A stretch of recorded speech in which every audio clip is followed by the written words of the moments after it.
Good morning, good morning, good morning. Another day, another REN video, specifically chapter number 6. I am violently, viciously, hectically afraid of this one. Because of your guys' comments. You guys were like, oh, you're crying now. Wait till tomorrow. Wait till chapter 6.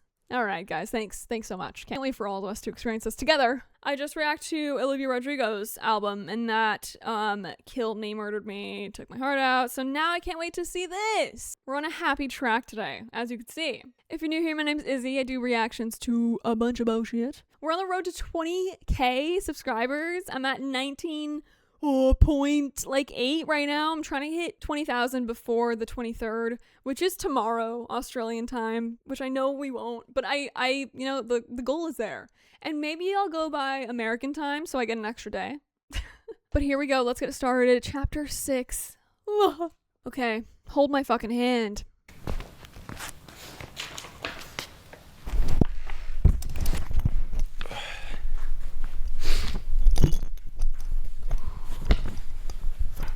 Oh, don't look like that. I'm gonna try and hold it together throughout this one. Okay, alright.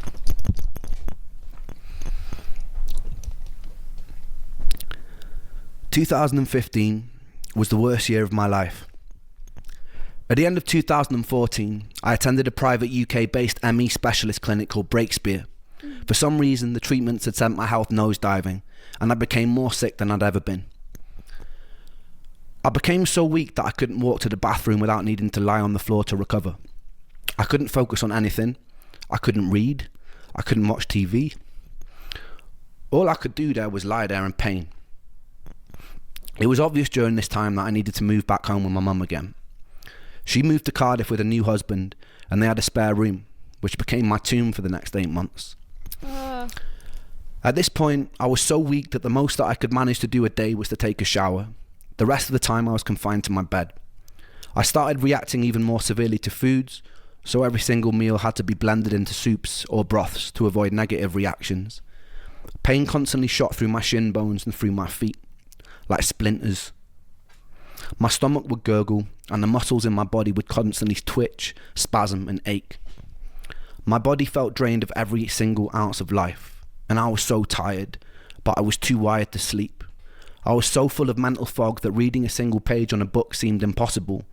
The daylight coming in from behind the curtain hurt my eyes.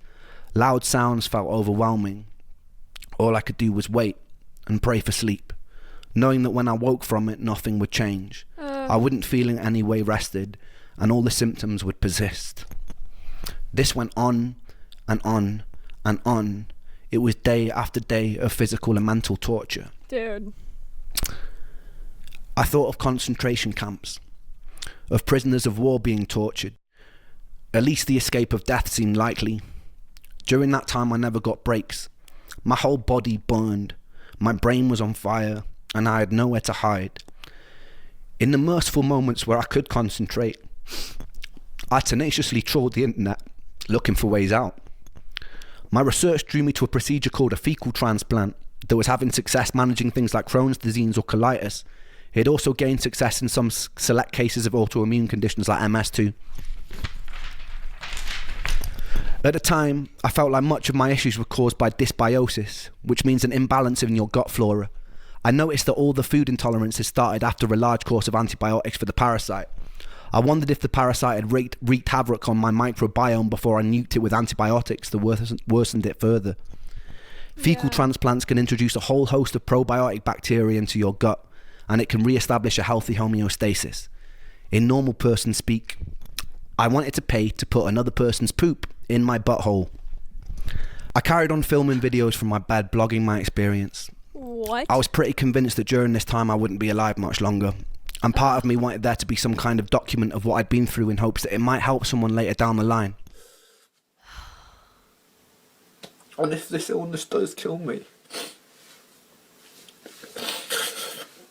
then I want this video. I want somebody who can take notice of this video and do something with it. I had a fundraiser open to save money for the fecal transplant, which was very slowly creeping up. God. I needed to save $6,000 in total. I remember my girlfriend wanting to come and visit, but telling her that I didn't want her to. There are a few reasons for this. One, I was pretty sure I was going to die soon. The day before Joe died, I'd been sat with him at a pub, catching up, playing pool, cracking jokes. I'd often wondered if I'd have been hit less hard by his death if I'd been away at university when it happened. For my girlfriend's sake, I wanted her to have distance from me. I also felt ugly. I felt unlovable. I was unable to communicate. And I didn't want her to see me like that.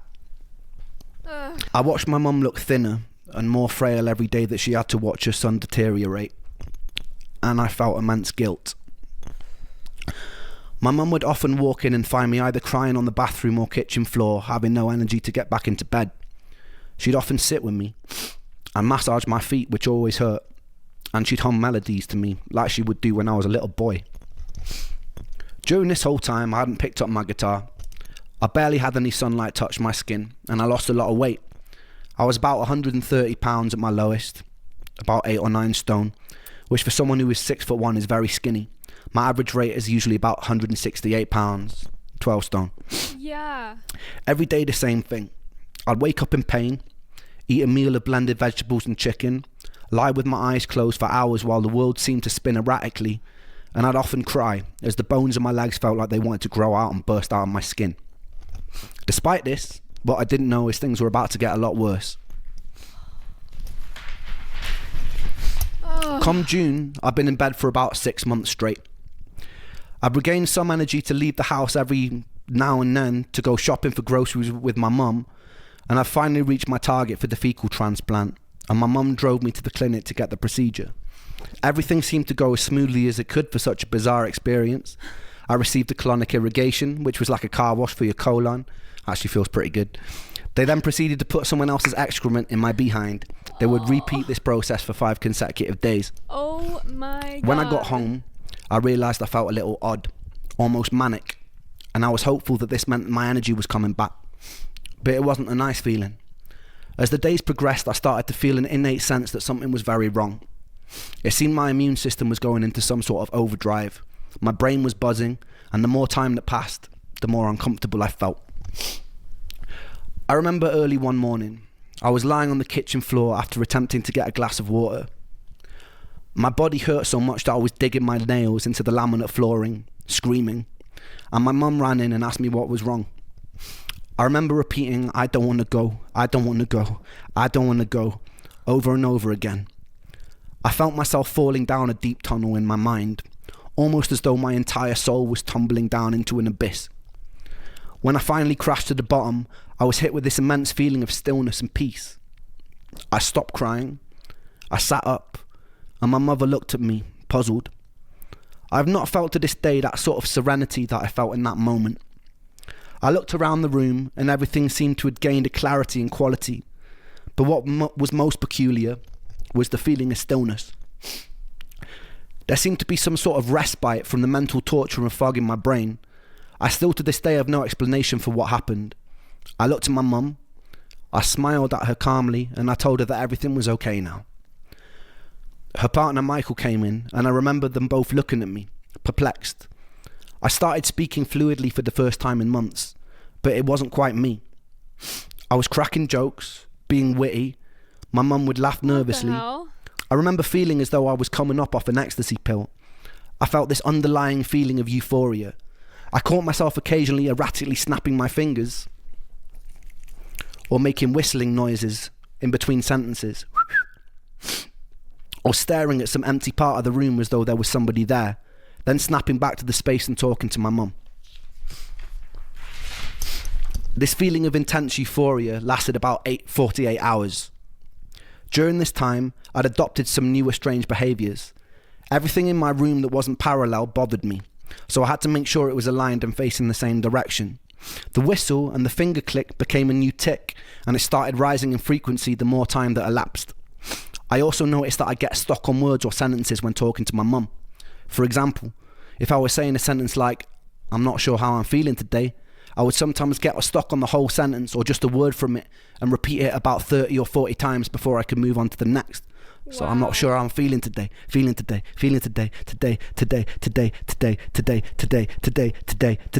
over and over. I can't really explain why, but it's like saying it carved out a safe space for me. Dude, that would freak me the fuck out as the mom. I'd be like, get in the fucking car. We're going to the hospital. What the fuck's going on? This is crazy. Oh my god, it's like a movie. You know, like the Brain on Fire movie? Like this is what I'm picturing. Like, oh my god. After about 2 days, that feeling of peace and euphoria was swapped out for a feeling of immense dread and doom. I felt fear fill my body, unlike any fear that I've ever felt. I'd often wake up in the early hours of the morning screaming at the top of my lungs, a torturous scream that would fill the whole house, a scream like my legs were being sawn off. I felt pure terror. My mum would run in and try and calm me down. Sometimes I'd be thrashing, hitting the mattress, pounding the walls. It usually ended up in me exhausting myself and her stroking my head in her lap as I sobbed and repeated the same words over and over again. Everything in these moments terrified me. The compulsion to make everything parallel became a necessity.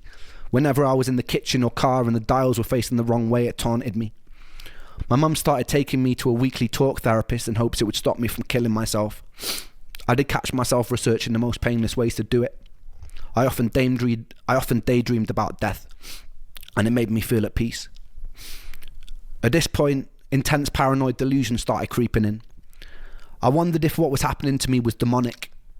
I don't remember how I got there, but I remember one time speaking on the landline to someone who claimed to be an expert in dark magic. He told me that being around my mum was bad for me. He told me that she was bad. He told me that I needed to do a ritual with black wax candles in order to free myself. I remember ordering black candles from eBay, and when they arrived I had a change of heart, and I decided against doing this dark magic ritual. I fell asleep that night, and I woke up the next day to find the candles totally melted onto the white mantelpiece that they were on. They'd never been lit. I still don't really know for certain if anything of these things happened, but the melted wax was definitely real. I remember picking it off with my nails. There were moments that my rational mind knew that I was hallucinating. Sometimes in the night I would hear perfect string quartet symphonies with no sound source for them to be coming from. I remember one time my mum took me with her to the post office because during this time I'd rarely been left in the house alone. I remember the lady behind the till reaching for some sellotape. As she tugged on the tape, it sounded as though it had been amplified 1,000 times. It was deafeningly loud. I ran out of the store crying and shaking, and I sat in the passenger seat of my mum's car, rocking back and forth, where she found me uncontrollably sobbing, repeating the words, I can't, over and over again. My paranoia grew. I boomeranged between thinking I may have been latched onto by some demonic entity, and I became suspicious of even my own family, to thinking I might be part of some sort of twisted experiment, where a group of observers were seeing how far they could push me before I snapped and shattered. My irrational mind concluded that if I start behaving in unexpected ways, I might confuse the people conducting this experiment, and they'd shut it down. I'd sit in my own bed manically grinning in response to the jolt of pain in my legs.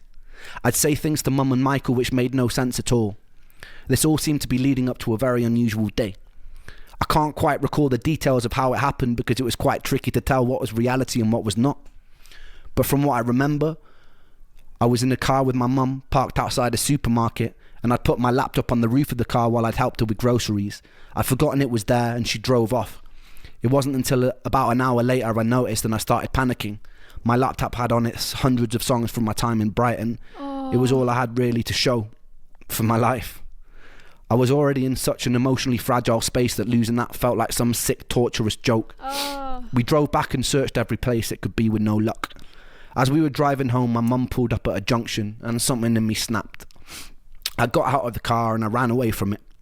I convinced myself this was still part of the experiment, because what else could explain that sort of luck? Once I got far enough away, I proceeded to strip off all my clothes, and I lay in the middle of a road staring up at the sky, laughing in hysterics. This was the opposite of how one should react to losing their computer, and so it seemed like the perfect way to confuse my observers. With time, the police showed up, as did my mother. By some miracle, she convinced them not to take me in or section me, and by a further miracle, they also relayed to my mum that a dented laptop had been handed in an hour earlier. I took this as meaning my experiment had worked. I eventually snuck off as my mum was talking to them. I wandered slowly around this unfamiliar village until I encountered the second angel I would meet in my life. Wow. This time in the form of a black homeless man. I'm not sure how we got there, but as I was walking, I turned to my side and a man dressed in tattered grey clothes was walking beside me. He asked me what was wrong, and I explained the best I could the events of the day. I explained that I'd been sick a very long time, that I was tired, so tired, and that I just wanted to be better. Oh my God. The homeless man paused. He put his hand on my shoulders and he stared into my eyes. His eyes had a light grey tint. They were almost white, and something about his presence made me feel incredibly safe, incredibly still. He smiled, a kind smile, and he said to me, "Everything's going to be okay, Ren."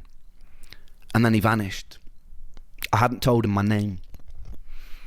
I never hallucinated anything after that day. I have no real explanation for that day. I chalk it down to a psychotic episode or stress-induced hallucination, but the events which follow put a lot of questions in my mind. What he said to me was very simple, but also very needed. I realise a lot of people might hear these stories and just presume I'm a bit mad, a bit weird, like I do when people tell me their ghost stories. All I can do is tell you my experience and let you derive your own conclusions from it. Anyway, I got home and I started to obsessively research ways to escape this new seemingly psychotic space I was in. It's a strange thing to describe, but it was like me, Ren, was in the passenger seat of my mind while some other entity was steering the ship. I was watching myself do things like scream at night or repeat words over and over, and I think to myself, damn, that's pretty crazy. But I wouldn't be able to do anything about it. Every now and then I had moments of lucidity where I was more in control. Wow. I was doing things like stimming. I had night terrors, vocal tics, I'd stutter and I'd stammer. And for me, a lot of that lined up with some sort of transitory or stress-induced autism. I'd known a family with an autistic teenager and some of the behaviour seemed to line up, which led me to a new pathway of online research. I came across this support group for a subset of children with autism called PANDAS, P-A-N-D-A-S.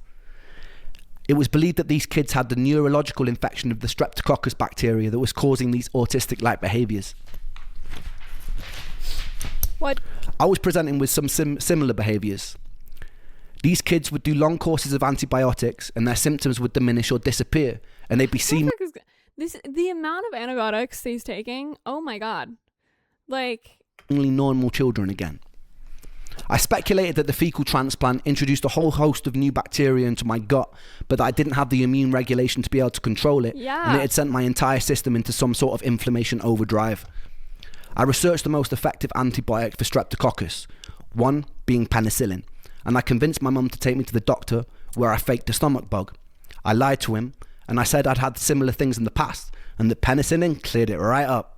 He reluctantly prescribed me a 2-week course of antibiotics because I was so Wow. persistent. I got home and I started the course. Initially I felt fucking awful, somehow even more tired than usual, and then towards the end of the course I noticed a definite shift in my energy and comfort. By the end of the course, my psychotic behaviours had disappeared and my energy felt a lot better. I stayed indefinitely on various herbal antibiotic supplements like oregano oil at this time, having learned that this was also active against certain pathogenic bacteria. Keep in mind also, I'm just going off script right now, keep in mind if I'd have followed the advice of most of the doctors that I'd seen at the time who were talking to me about my psychotic behaviours, I would have probably been put into a mental facility and medicated with medication that I didn't need and would have probably gotten a lot worse. Yeah. So it was very lucky that I took no one tells you that antibiotics can treat psychosis, and these antibiotics did actually treat my psychosis. And I was no stranger to the placebo effect. I'd taken everything, it wasn't placebo. It didn't matter. After about a week, I'd finished the course and some of my more familiar symptoms like fatigue and pain started creeping back again. But that didn't matter, because what this whole experience had taught me was that the origin of my sickness was in fact bacterial, and it was pathogenic. Wow. The biggest thing it taught me was I could actually do something about it. I was no stranger to the placebo effect after years of trialing different drugs and supplements. This wasn't placebo. I took to the internet again and found a world-renowned specialist over in Brussels who was also leading a lot of the cutting-edge research for ME. I got on the phone and made an appointment. He was booked up for the next 9 months, but that gave me enough time to save money. The antibiotics and new herbs I was taking had also given me a new lease of life, and the hope for a cure made me more determined than ever. I started having enough energy to go on walks, which was huge for me at the time. My dad would drive over to my mum's and we'd go out in the car, and I'd take photos of wildlife on beaches. Wow. I was picking up my guitar again after months in bed. I eventually invited my girlfriend over and made the decision to move back to Brighton as soon as I was strong enough to. Wow. It was around this time that I started working on the album Freckled Angels. I knew that the future tests weren't going to be cheap. Yes. I pulled together some... And by the way, the other day I was like, oh, I haven't posted Freckled Angels on YouTube. Like, I reacted to that whole fucking album over on my Patreon, and I don't think I ever posted it on YouTube. So I'll get to that. some old tracks from the days I was working with Sony. And I got hold of Eric and asked his permission to release them, which he graciously granted. So thank you, Eric. Wow. I then pulled together some newer material and compiled my first ever album from my bedroom. Wow. In those days, I had no real way of promoting myself and no energy to do shows, so it was mostly to be listened to by my friends and family. I named the album Freckled Angels after Joe. Joe was covered head to toe in freckles, and it seemed fitting to dedicate this work to one of the coolest and funniest people I ever knew. Yeah.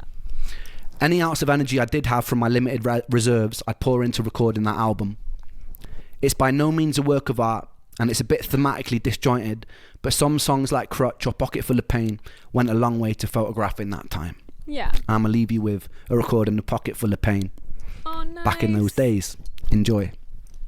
Wow, yeah, no, I was just talking about the song Crutch, and that song in specific was so good. The music video was really good, and I just freaking found out that that was the chick that he was with. And I fucking had no idea when I was watching it. But that song in specific was like one of the most like memorable tracks from Freckled Angels for sure. Oh. Cool. Dude, how did I not cry during this one? I almost cried, didn't cry. Almost cried, didn't cry. I still feel like shit. But yeah, no, for some reason just seeing him last time was the thing that made me cry. Actually, if he would have kept playing old videos, I had a hard time in the beginning when he had the video of himself saying that if this did lead to him dying, he wanted other people to see this and go off of that. But that's the only thing that made me really even think about crying. And it's in course of me actually seeing him during that time, and you can see how much, like, how changed he is and how much pain he's in.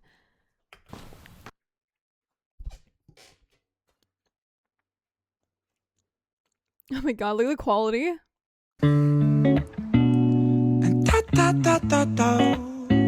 Yeah, this is a good song too.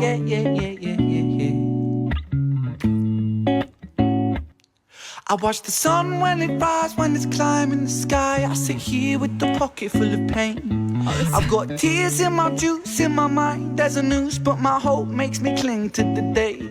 I wanna run with the sun and the moon and the stars till I'm running faster than my pain. Oh, this is good. I wish I could breathe out this fear, this doubt, send it into the Milky Way. I got my finger on the trigger of a Magnum 44, but survival instinct won't let me bleed. I wanna put a bullet straight in my cerebral tissues place, but my index finger won't let me squeeze. I wanna skate down my vein with the blade till the blood runs thicker than the thoughts in my head. But don't ask me why, this is not my goodbye, it's a suicide failure attempt.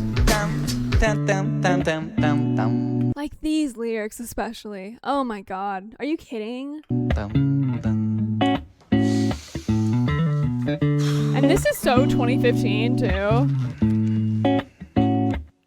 I I choose life, I choose life, I choose living. Put the bottles and the pills down, I stand up, I breathe with precision. Calm washes over me like a break in the storm. I close my eyes for a minute, then my troubles transform, and I travel deep into the corners of my mind. I remember the first time I felt hopeless. I think I was 5, cause at the hands of this bully, the lessons that I learned is that this world is not so beautiful. Sometimes it can be burnt by the fires of evil that are living inside the common people just like you and like I. We'll all strive to survive, and we all climb to the top over our brothers and sisters, whether we mean to or not. And we get lost in the tide of insecurities and power-seeking fooleries, but happiness don't live inside no jewellery. In an age of distraction, we would rather tap on our iPhones than stop a war from happening. It's heartbreaking, Satan's patiently waiting for us to mess up big time, so hell on earth will be blatant. So forgive me for wanting to blow my brains out, but I've got a change of heart. It's time for change now, rearrange now, fist in the sky. I say proud, say loud, revolution word on my brain now. It's with the people, yeah, power's with the people. If the people strive for unity, the world it could be equal. You could be the start of the beginning, a dawn of no stress, no troubles, no sinning, just living. So overthrow evil and greed, put aside your distractions, welcome change with me, welcome change with me, welcome change with me. Oh my god. Welcome change with me. I forgot how fucking good this was. And on top of that, he's not looking at lyrics or anything. He's like fully going off the dome. Welcome change with me. Now welcome change with me. This shit's memorized. Welcome change with me. Yeah. And da.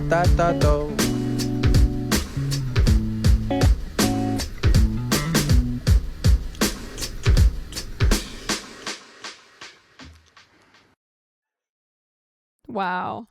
Oh my god, this one was so good. Thank you for watching that with me. Did this one kill me? Yeah.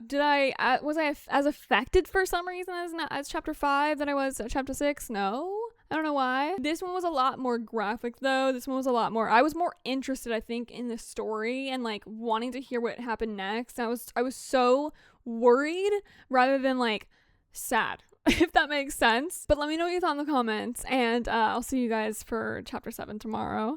Oh my god, I cannot imagine going through all of this. His mom, OG, like that for how did they not fucking put him in the mental facility? That's the part where I was like, fuck, he's going straight to the loony bin. It's not gonna happen good. Knowing that he also did Freckled Angels before he got better. Like I thought he had like gotten better finally, then did Freckled Angels. I didn't know that he was like just still experimenting with fucking drugs and like did not know yet exactly what it was. That's crazy to me as well. Okay. Anyways, fucking hell. I love you guys so much. I'll see you guys next time. Bye guys.